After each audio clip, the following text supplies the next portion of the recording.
Welcome back. Cammie recently had the privilege to learn more about the Arc of the Ozarks and some of the programs under its umbrella. So the Arc offers a range of services to support individuals with disabilities and their families.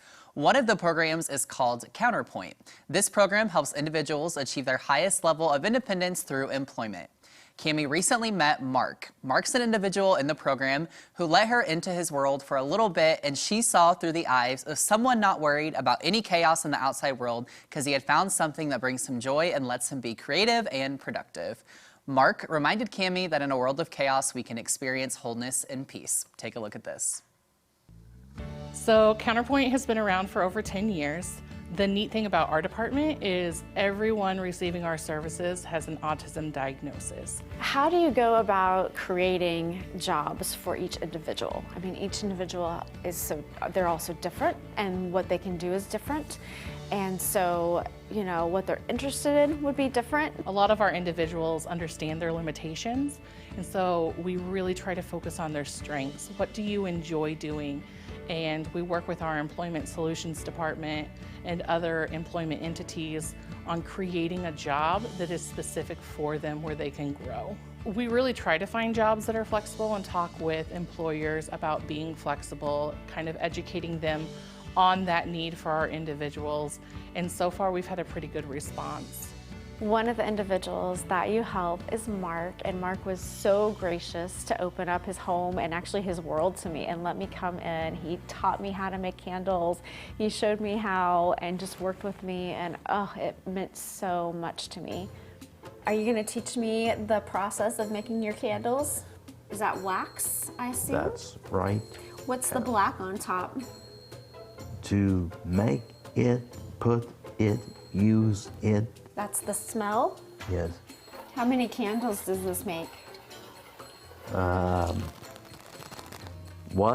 2, 3, 4, 5, 6. 6, yeah. That makes and does 6 candles. Do you enjoy making candles? Yes. Smells so good. Mark, what's your favorite part of making candles? I create that, work on it. I get busy on it. So the idea from the candles actually came from one of Mark's direct support staff. He makes the candles when he wants to make the candles. Usually what happens is someone will say, hey, can you make candles for this event? And he will take a small order and put those out in his own time. Mark was driving by our building. He was with another provider, and he saw our sign of Arc of the Ozarks, and he said, I want to live there. What's your favorite color? Blue. They're so pretty, Mark. Thank you. Thank you for teaching me how to do this today. You're welcome, young woman. You're really good at it. I think that since he started making the candles, we've been able to see more of his creativity come out. He's able to express himself more. Every single one of the labels he designs himself, and it's a different label every time. In making the candles, he's able to pick out the smells, the colors, and so I think it's a really great way for him to express himself. And now your whole house smells so good. Yes.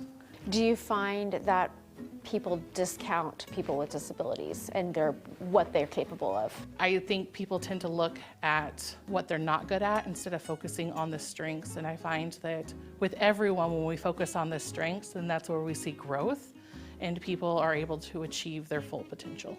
I think as with any job, that being a direct support professional comes with its own set of challenges. One thing that we teach our staff is to practice forgiveness.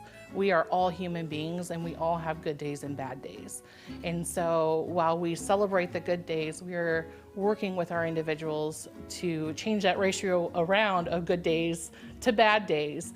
Are you able to find flexibility, whether it's in the actual job itself or the hours that a person will work? It's not a job as we think of a job of, we work 52 weeks a year. It's more specific to their goals and what they need. Wait, being in his world, it was like everything was complete. It's like it doesn't matter all of the craziness in the world outside of his four walls. Yeah. If he was doing his thing, there was just this whole feeling of the world is complete. Peace. There's Yeah. almost a peace in it. We struggle with making it like this is what a job is. A job is you work 40 hours a week, Monday through Friday, and that's not the reality of it. When you find something you love and enjoy, you can do it anytime, whenever you want. We don't have to work 40 hours a week to be a meaningful member of society. Pat you in the hand.